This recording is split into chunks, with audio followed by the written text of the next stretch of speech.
7 sessions. We're going to look at a sort of broad scope of different social media platforms, but looking at how not just to support your business and the brand associated with the business, but also where possible and where relevant, also how to sell things.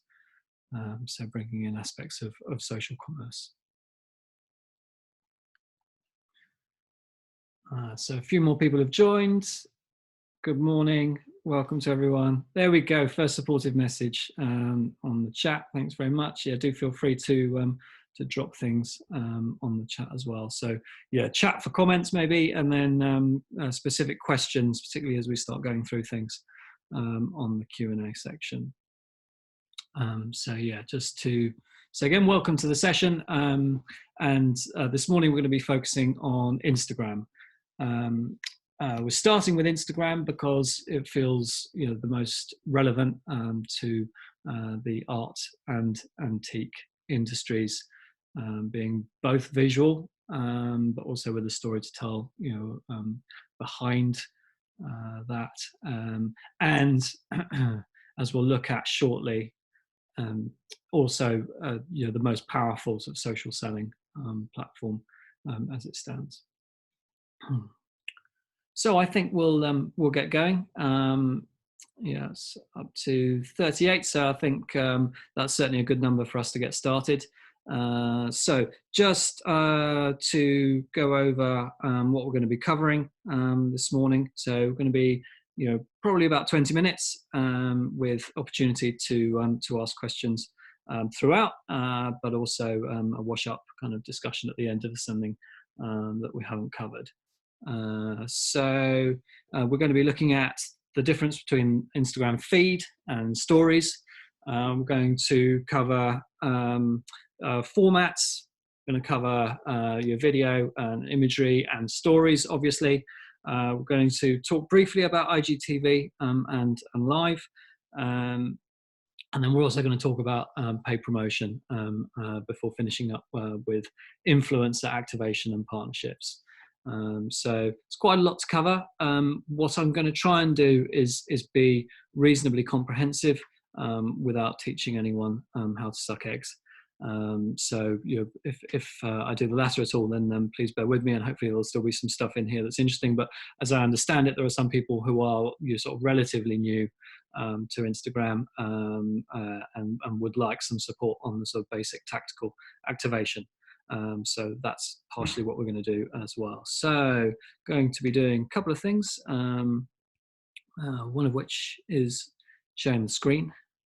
So you should be able to see my screen come up there now. So first of all, actually, just saying, in terms of that sort of social commerce aspect, the e-commerce sales, continuing to ramp up and up, and actually your social commerce, starting to drive more and more of that as part of it. So you're talking obviously very large numbers when you're looking at a whole e-commerce sector, globally, but social commerce within that actually starting to take up sort of 18-20% in some markets, at least. If we look at the demographics that we're talking to on Instagram specifically, as you'd expect, it is the sort of younger demographics. So where you are potentially marketing to an existing audience, composed of slightly older demographics, Instagram represents a huge opportunity to get in front of certainly the millennials that you'll see there, as that sort of biggest demographic, on Instagram, and then actually Generation Z, behind them, and then older audiences are also in there, as well. So we're not ignoring them, by focusing on Instagram, as one of our key platforms. So in the UK, we have about 23 million Instagram users. And something I found out this morning actually is that's actually dipped since this time last year. So Instagram has actually sort of hit that peak, as Facebook did 3-4 years ago. But engagement levels, continuing to be higher than any other platform, than potentially Pinterest, but Pinterest much smaller numbers and slightly more niche behaviors. So whereas on Instagram, we are looking at a number of different behaviors that we can take a look at. So obviously there is the sort of the lifestyle behavior of people showing their best life, showing off about it, but actually with stories coming in, there's slightly deeper and slightly more natural or more human storytelling coming through as well. And as business brands within Instagram, we want to be trying to echo that. We want to try and show human perspective and human interest and human value, as well as the value of the products and services that we're talking about. So yes, we want to be showing things that are beautiful and glossy. Just going to go on to the LAPADA profile there to show a few of those things. But then we do also want to be talking about the people behind this. We want to be showing things in context, and we want to be starting to actually explore some of the insights that go along with your industry, your businesses, you yourselves. So never be afraid to actually showcase your expertise and even your opinions, and certainly your insights, your commentary, because actually whilst generally on social media you're keeping copy quite pithy and to the point, is very effective. There is the opportunity to go deeper. So you see some very successful posts that are going 2 or 3, 4 paragraphs deep, if there is a topic worth exploring. So before we go sort of more into that detail, I'm just going to try something else, which is just to link up my phone. So we should be able to see that in real time as well. He says,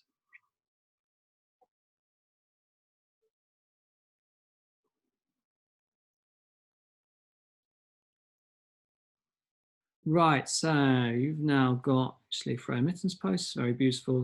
That's some inspiration around stay at home. Don't know if that's starting to get a little bit small for you. Let's see if we can make that. What I was going to do is, as part of that kind of basic how-to, was just very quickly actually look at the anatomy of Instagram, and then we can go into each aspect. So what you've got is a combination of your feed, which is obviously scrolling vertically, which is the classic setup, and we're still the largest number of engagements is happening. And then across the top, you've got stories, which is the stuff that is more kind of live and going into specific commentary and storytelling about people's lives and so on. Actually, what I'm going to do is just swap out of this, which is R1, shoemaker's shoe syndrome here. Actually, don't take inspiration from ours, I'm afraid, because ours is rather neglected. So the estate of the artist Francis Bacon is probably the most relevant of our clients currently. They're actually relatively new to Instagram for different reasons. So we've kind of established a presence where we're focusing on his paintings, obviously, but then actually going a little bit deeper. So looking at series of books, looking at the psychology, of the artist, and actually neuroscience was one of these books as well. So doing a bit of storytelling around that. That's actually looking at the authors. We didn't design those posts. Again, don't hold us to account for that, please. And then things like the catalogue raisonné of all of his works. So doing simple kind of little animations like that, which are very, very easy to shoot.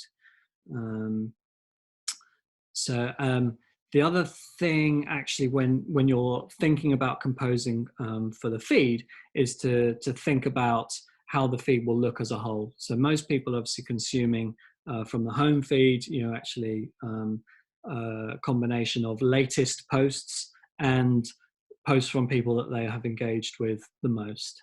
So there is an algorithm now within Instagram, as within all of the platforms, that there's optimizing what you see, based on the interactions that you have had in the past.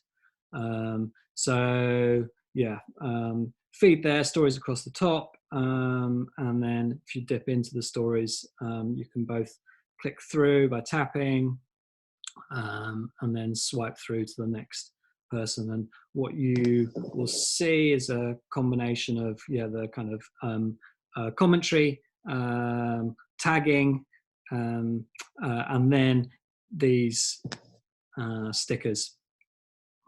So stickers being selected, which I'll show you in a second, from a menu, but you can also create your own, which is sort of one of the more slightly advanced setups, but you can be fantastically successful because all of a sudden you're creating an asset that other people can use.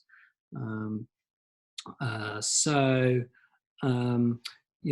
we're here, I'm actually going to create a story. So from your home page, which is bottom left, you then have to swipe left, then your picture. So it's all going to be a little bit meta. Who says maybe that's not the best shot after all?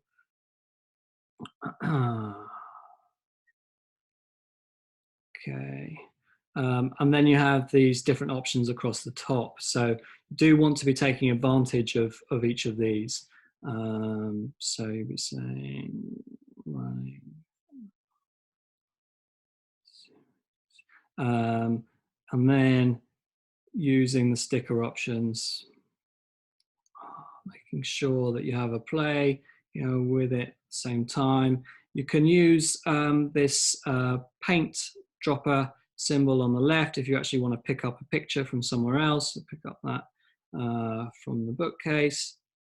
And then these are the key things. So on this, your stickers page, you have the option to do all sorts of things. And this is where stuff gets interesting and where you can start asking for interactions and engagements from your community. Which is where you really start to drive up participation with your feed, and thereby increase the engagement, and thereby increase the likelihood that your content will appear on other people's feeds.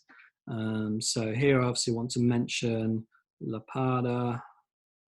And then that will actually come up with the suggestions, so you don't need to remember or find the entire thing. And the next thing that you need to include, obviously, to aid the discovery is the hashtag. So the hashtags, we'll have slightly more of a conversation about this shortly, but you want to have a combination of the big hashtags that everybody is using and searching for, but then more specific hashtags, so what we call a sort of long tail of hashtags. Whilst we're on stories, you're only going to have 1 or 2 hashtags in each story. So you do want to be keeping to either the broader ones or your ownable hashtags. So for example, here we might go LAPADA webinar. So we'll go webinars, and then this can be the ongoing hashtag, for our webinar series. But then the other thing that you can do is, play around with it essentially. Like, stories are playful. So even though you potentially have slightly more serious, certainly more sophisticated brands and brand identities than a lot of industries, I would say. Here is the opportunity, to have a little bit more fun and certainly a little bit more interactivity. So you can ask people questions, You can set quizzes. You can have countdowns. So if you're having a big exhibition, you can do a countdown to launch. It will actually literally count down within the story, and then have a little explosion when it gets to that point. And then you can also start searching for things. So obviously, the point of this webinar series is to take advantage of social media for our new working reality for the foreseeable. So what we might have around that is something around remote working. So you do a search for that, you actually come up with a series of existing stickers that you can choose from.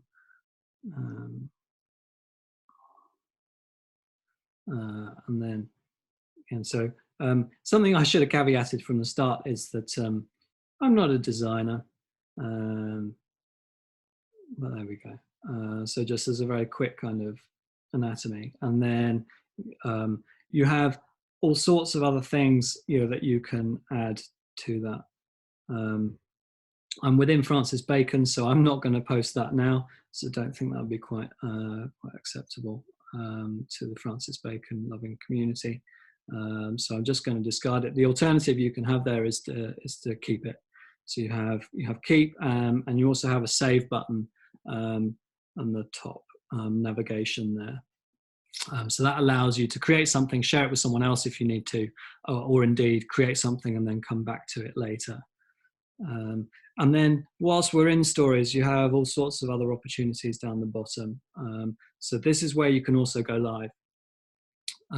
Going live is incredibly valuable, because it has that, obviously has that immediacy. All this is happening in real time. So in particular, again, if you have an exhibition, for say the LAPADA Art Fair, going live as a sort of walkthrough, of that whole setup. Actually when it's setting up, but then certainly as the doors are opening, being first in the doors, with Instagram Live, that's genuinely interesting, for all the people that aren't getting to go, that maybe are coming along a little bit later. Or indeed, people in other markets, or indeed just other parts of the country that can't get along, immediately. So the other thing that going live does is it broadcasts it, to everybody that's online, that's following you at that point. So you get a super boost in exposure. So that's really important, because that's what we're talking about, is competition for eyeballs and attention, some of which will come from our existing community, some of which will come from the hashtags that we're using, and more of which can come from that going live opportunity. All sorts of other things in there that we're not going to have time to go into, but essentially the uptake is feel free to play around, certainly within stories go within 24 hours. So you can be more experimental with them. The other thing that you should be doing with your stories is creating highlights of them. So this is where, as it implies, the name, highlights, literally the best of, and this is where you can actually curate, selections. So again, exhibitions, selections of art, different types of antiques you might be grouping together, or indeed just looking at a particular period, a particular style. Other things that commonly are put in here, are media coverage, and indeed influencer activity. So on here, we've got a selection that includes the studio and so on. And this is also where you can harness other people's stories. So this is not as easy as you think it might be for a social sharing platform. But if someone tags you in a story, you then have the option to share that to your story. Once it's been shared to your story, you can obviously add it to your highlights from there. So that if you are working with people, or certainly you're having partnerships, then encouraging them to tag you in their activity is an important thing to do. The other thing that you can do is actually, just kind of screen grab that and then post it to stories. And then sharing stuff to your feed is also encouraged. Again, Instagram sort of played around with having that as an official feature, but you still need to do it through a third-party app like Repost, or indeed just do it manually by grabbing and re-uploading. When you do that, you need to make sure that you're tagging that person and thanking them. It's just referencing that content. Jumping across then, from that home feed, to the second tab, that's your Discover feed, and this is where you are trying to get to. So this is your opportunity to get in front of people, who are not in your existing audience, and who are, potential customers, potential visitors to your art gallery, potential, customers, in particular customers, for online purchase. What you tend to see, with the profiles that are set up very well, is that a significant minority, so around sort of 40-45% of customers, start to come from overseas, from different markets. So all of a sudden you are widening up your potential customer base to a global audience. So again, the Discover feed is tailored for you based on your browsing habits, your activities,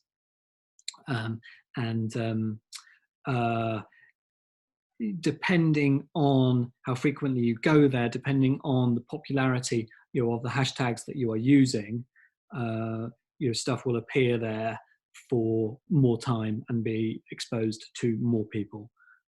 So again, if we're thinking about this kind of remote life aspect, this is where we can also start to do searches, for the kind of hashtags, that we might be looking to use. So I just did a search actually for remote life, as a starter there.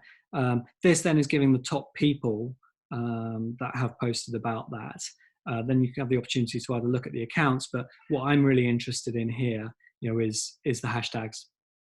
So I have suggested remote life as a starter, and then this here is the long tail, of hashtags that we're getting coming through. So what you are looking for, is where there are not a huge number of posts, but significant still. So remote lifestyle, remote work life, not remote life support, because that's not getting enough. And then you can also use third-party tools, and we're not going to have time to look at that today.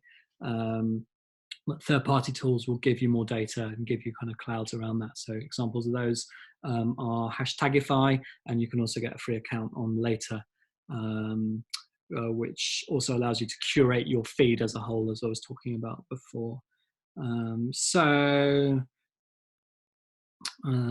Just very quickly, because we need to speed up a little bit. Sorry, I forgot how much I talk. So this then is just something to keep an eye on, making sure that you are watching what people are saying to you, how they're responding, and engaging, where necessary. Although actually direct messages will come in that top right from your home feed. And the other thing to be keeping an eye on is both how your feed looks as a whole, but also who's tagged you. Because where you're tagged, that's the potential to engage, to convert that to an ongoing relationship, potentially again to regram that content, and certainly to respond to it so that they know, that you care, that you're listening, that you're responding. And for an account like Francis Bacon, actually people get a lot of social kudos from that. So let's come back out of there. See, we've had a couple of questions come in. Sorry, I'm lost. How did you get? Sorry. Yeah. So the color bit. So where you are bringing in your copy, your text onto your story, you've got your color selection across the bottom, and then you actually had a little pipette, the bottom left, where you can select the color from. And that literally you can drag across the screen. If you want to, you can go and take a photo of something else, your screenshot of anything that you can get on your phone or computer. That will allow you to get very specific with your color scheme. And also allows you, there's an option to change the background color on there as well. I'd love to know how to make a sticker. So to make a sticker, you need to go to giphy.com, giphy.com. You need to create an official account. And then the sticker, is literally just a GIF. So if you create a GIF, most stickers are transparent GIFs, so you need to have a transparent background. But you can just have a normal GIF without a transparent background, and that will work equally well. As a mid-market antique furniture dealer, is it beneficial to follow dealers throughout the spectrum, or should we focus on specific audiences? I would say the ideal is to do both. So with all of our social media content, what we should be looking for is a breadth of content, but then also going deeper and making sure that we cater for different audiences. So specific posts that will be talking to the whole spectrum of your potential market, be that B2B or B2C, but then specific posts that are going into this more detail, looking at the actual kind of craftsmanship, looking at specific products, and again using different sets of hashtags to identify what you're talking about is key there. So shopping we'll come on to shortly. So actually I'm just going to go back to my main screen. And we will look at IGTV as well.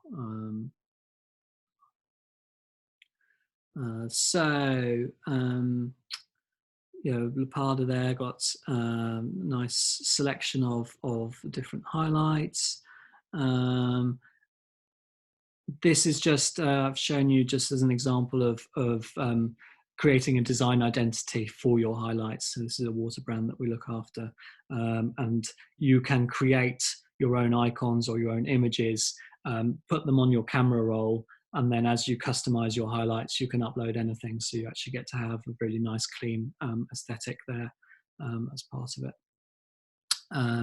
And then, as I did at the conference, for those who were there, looking at a couple of examples within arts and antiques dealing. So TradChat, does very well. You just sort of see the consistency in that feed. Obviously, he's looking at similar kinds of things with interior design in period homes. But it's that kind of aesthetic that then starts to pull in people. If they see, right, okay, I'm not just looking at one post, that is beautiful and appeals to me. I'm looking at a whole feed of them.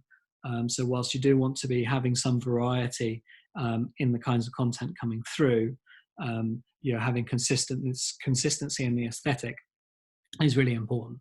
And a lot of that consistency in the aesthetic comes not just from the style of photography and videography that you are using, but then also having consistent filters. So just choosing from those filters that are provided automatically to you, which are the 2 or 3 or 4 that you are going to consistently use. Or indeed, using a third-party tool. So something like Canva or Unfold give you more options for how to craft your content up front before you put it in Instagram at all, and actually also provide templates for stories. So start to kind of really hold your hand, as you're creating those stories to make them stand out and have that creative appeal. The other thing that I didn't mention actually when we were talking about stories is making sure that you use that full vertical, because that is your opportunity. That's what stories were built for, was to take up that whole phone real estate. And so where people are posting landscape pictures within that, and there's all that blank space, you are essentially wasting that opportunity of capturing someone's attention, and particularly for those younger demographics who are all about stories, and getting that visual aesthetic and that playfulness through. You will potentially lose their attention through not taking advantage of that. Body for Tesco, you know, so it's a different style here. So you're gentler, warmer, and actually then a wider variety of content. You know, so the dog here kind of giving a little bit more sort of playfulness, information. You know, so one of the supportive messages, you know, about COVID-19. So that you can see, you know, a nice kind of consistency, some repeating motifs there. You know, but still, you know, similar colors being used, and looks like, you know, similar filters, as I was saying. Punch the Clock actually goes a step further, you know, so everything is shot with the same background, you know, from, you know, presumably in their store. So it's incredibly clean, you know, so attracting that kind of design-minded audience, but with a little bit less variety. So if you are going for, you know, the collectors, you know, and for kind of, you know, higher end customers, then that can work quite well. If you're going for a broader audience, however, actually going for, you know, more of a variety and more storytelling, you know, can be more effective to pull those in. So actually, whilst we're on White Cube now, just looking at, again, you know, lovely aesthetic, obviously from the gallery, they've gone and used, you know, one of these third-party tools like Canva or Unfold to give a nice frame, a nice border. So again, consistency, just making that image pop in the middle while still using most of that real estate. Yeah, so just now to talk about actually links. So links still being the most limiting thing within Instagram. Instagram tries to keep people, you know, within the platform.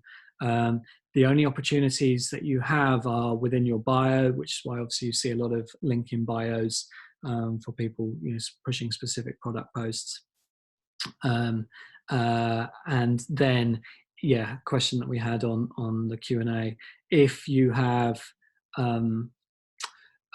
10,000 followers, then on your stories you have the opportunity to swipe up.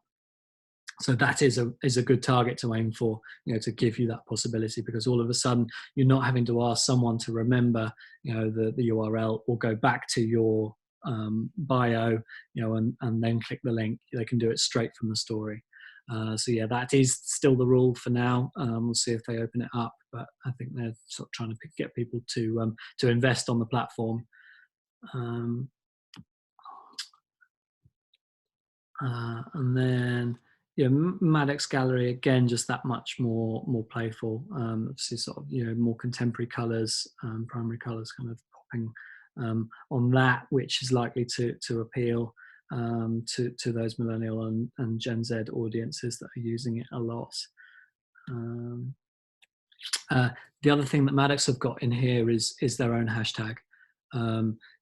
Creating, you know, your kind of single brand hashtag is an important thing to do, and something that then you should include in your bio, and that then allows people to see, you know, all of the images that you've been posting, but allows others to contribute to that as well. So all of a sudden you can have a bit more of a sort of social movement, potentially, particular for galleries and artists. But the other thing that allows people to do is follow that hashtag. So people can follow hashtags just as they follow accounts.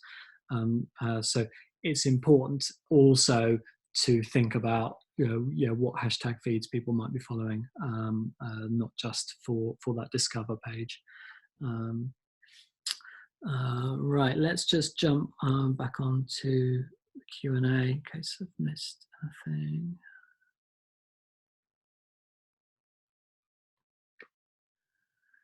Okay, quick question on stories. Is there a way to copy and paste all of the stickers, hashtags, etc. used in a video story into the following part of the video? On and on as often as a video of a stand lasts longer than one story video. I don't think so, I'm afraid. So the way that you could do that, yeah, is doing it within a third-party app. So if you're wanting to do something more sophisticated like that, you know, as in have things that you're dropping in repetitively, then doing it through, you know, something like Canva is a better option. It basically gives you kind of more control over that, and then allows you to more easily kind of reuse stickers and hashtags and so on. Is it possible to post something from my personal Instagram and automatically share it to my biz Instagram. You can certainly share, onto Facebook at the same time. You can certainly, yes, I think you can. It's going to catch me out now.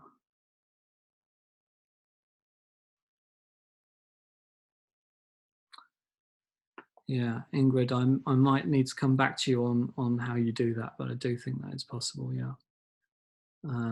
10,000 before getting the shopping option. So there are actually different shopping options on Instagram that I'm going to finish up with now. 10,000, as I say, is the minimum for swipe up. To get the main shopping functionality, what you actually need is a Facebook catalog. So we'll come on to Facebook in the next session, which will also give us more options for how to promote things. Sorry, also, yeah, just to say we're going over time. I will keep going. Feel free to drop off, as I'm sure some of you have already. But yeah, I'll keep going till we get to the end. Just we're going to look at paid promotions. We are going to take a quick look at IGTV, and we are going to look at influencers just to round up. So at least another 5 minutes. Is it best to put the hashtags in the text body of the post or as a message and reply? So there's been a lot of debate over this one. There isn't that much difference. So what putting the hashtags in the actual text body of the post allows you to do is have them there instantly.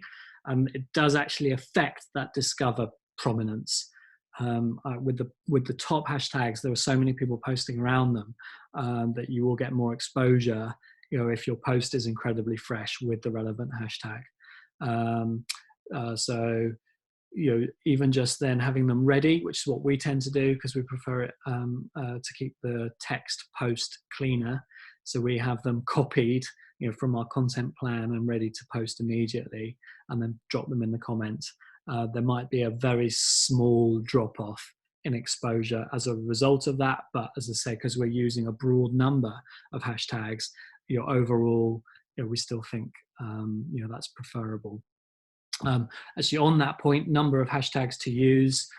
Again, there's lots of debate on this, and some people say that between 10 and 15 is the ideal amount, but Instagram doesn't actually seem to penalize you for using all of them. So the only downside of posting 30 hashtags is that they might not all be completely relevant, and people might think that you're trying a bit too hard to get people's attention, and in particular if you've got product shots, you're trying too hard to sell. So it is a sort of slightly subtle game, obviously, where you're trying to kind of attract people's attention, within Instagram, and then get them to either commit to following you, commit to following your hashtags, or indeed click through to your website, or where you do have products available, click straight on that product or on that IG story, swipe up. Is there an optimal feed for each post, I assume? So is longer better? Longer's better if you've got something interesting to say.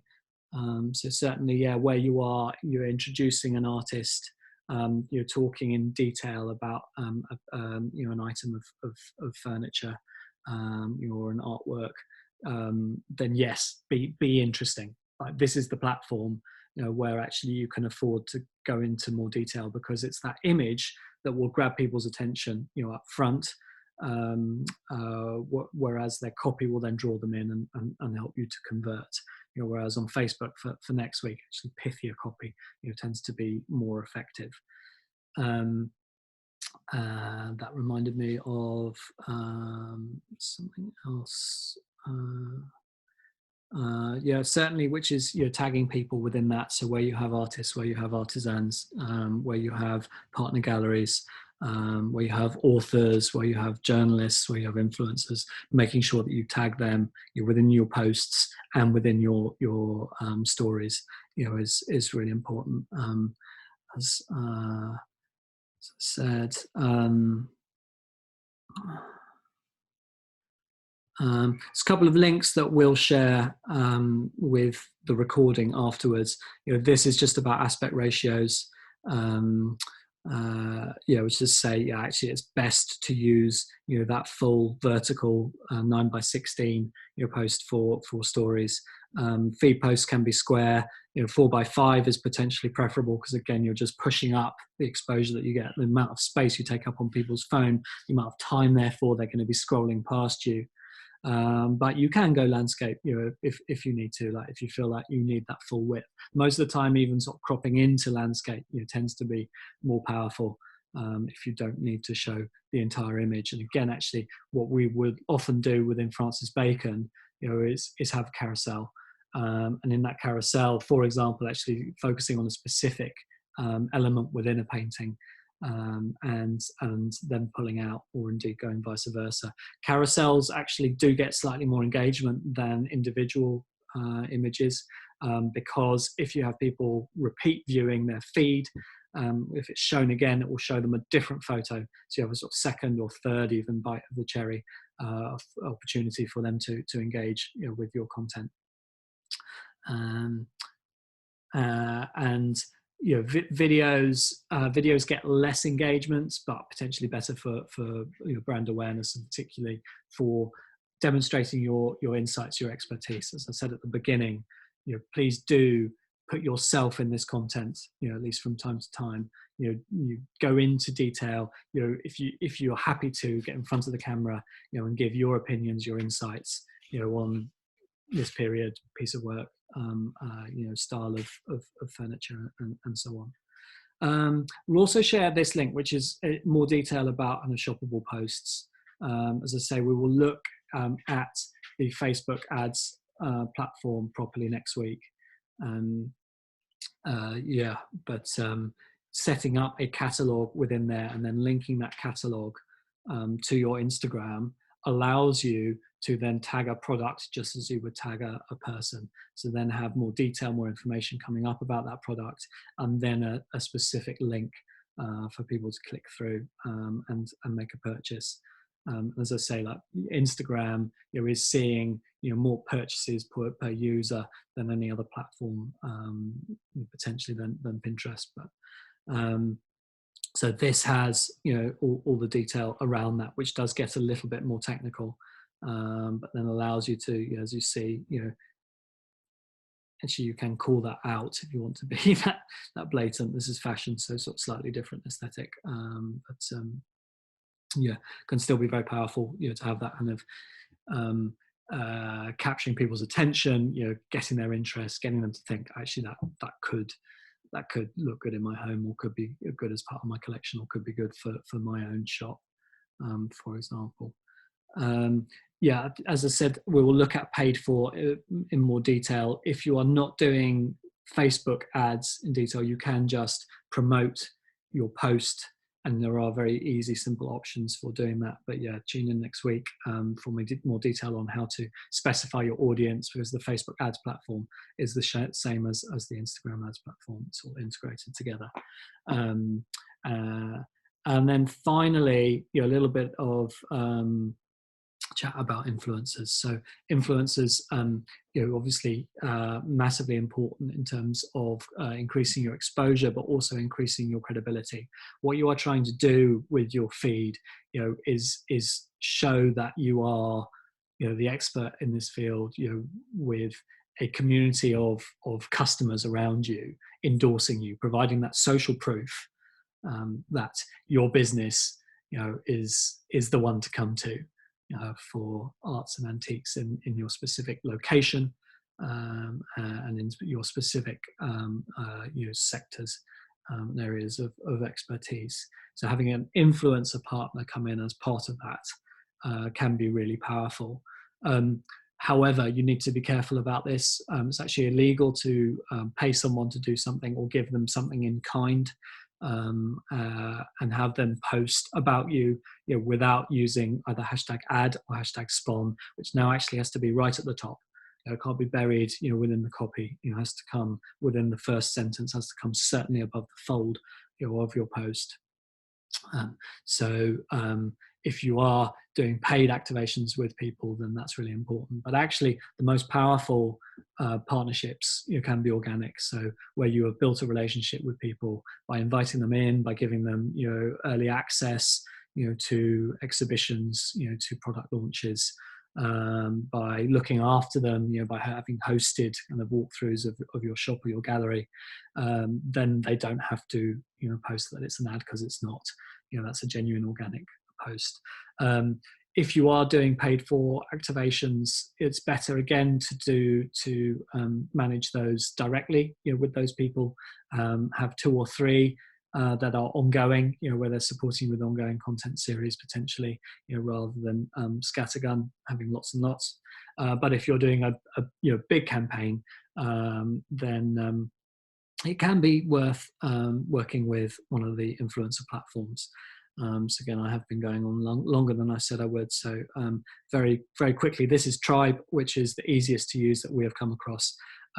With this campaign, you actually get to set a brief that influencers then respond to, and then you select the content that you like. Literally, you only publish the content that you approve, and you agree the rate for each post before you post it. So this is your kids campaign that we did for that water brand client. So you've got a brief up on here. It's then up to you how many you commission, and everything is taken care of in terms of that influencer relationship. So if you have any concerns as well of working with influencers, this is a really good place to start.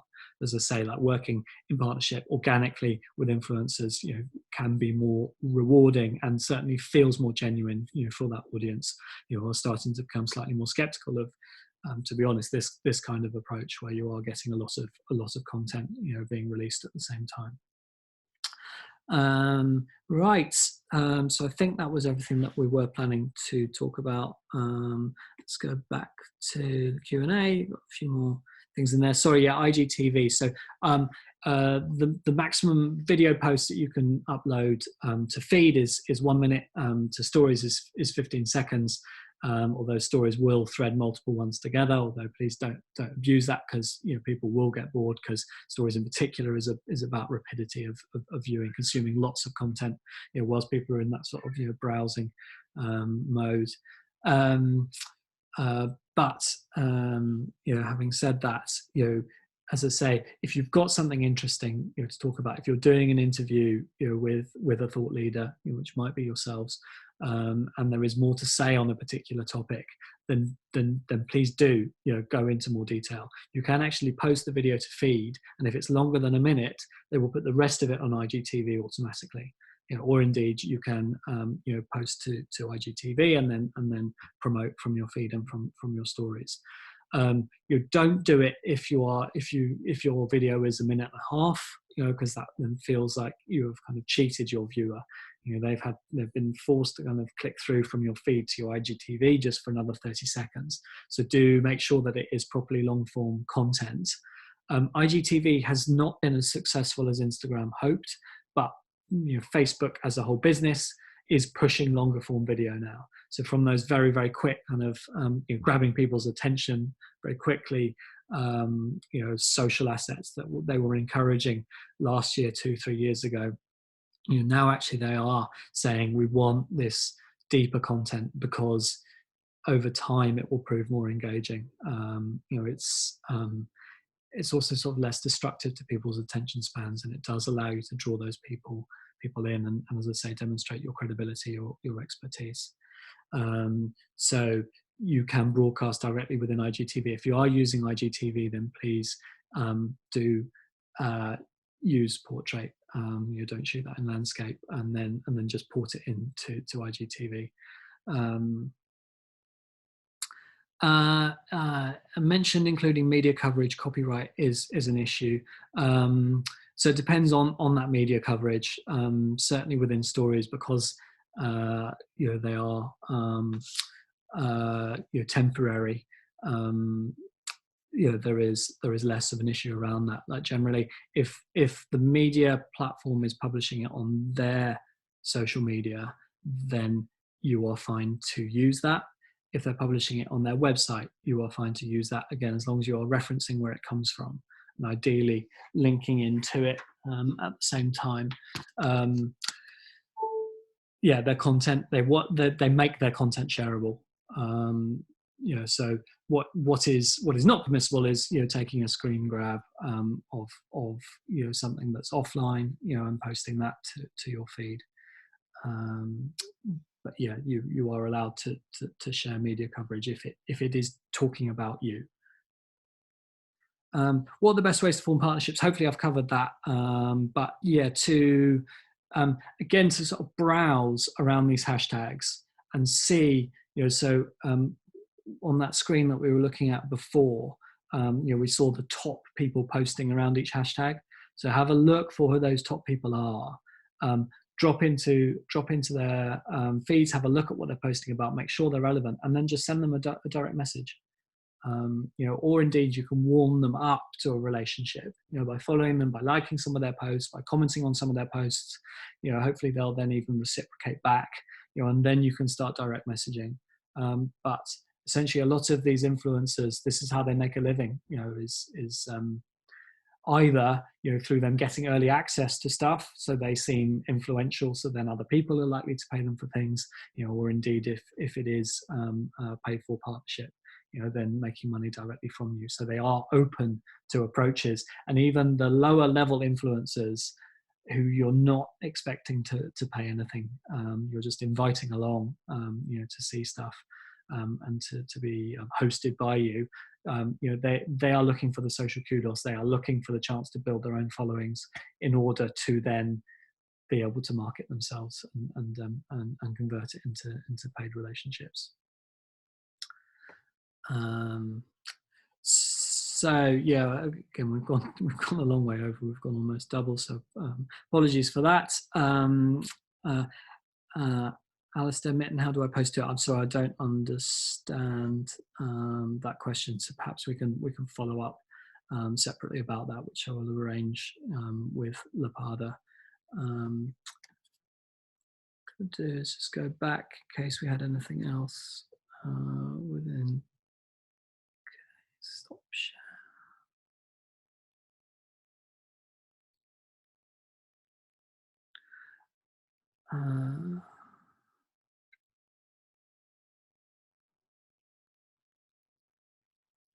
Yeah, so actually I think your chat and Q&A seem to be coming into the same places there. So I think that's answered all those questions. Any more questions before we wrap up on this? That's very kind. Yeah, and so it's quite difficult to do stuff, do things in real time. But hopefully, that gave a sort of broad overview, of the platform and the best opportunities. For next week, it's all you can see everything on desktop, so it'll actually be easier to jump back to things. Yeah, doing the sort of the mobile screen share for live stuff and the desktop share is a little bit clunky. So yeah, next week we have Facebook. I believe it's same time, same place. Thanks a lot for your attention and your questions. As I say, do feel free to provide any questions that I haven't answered to LAPADA, and we'll provide specific responses to those. There's a few links there that we've jumped into that we will share as well.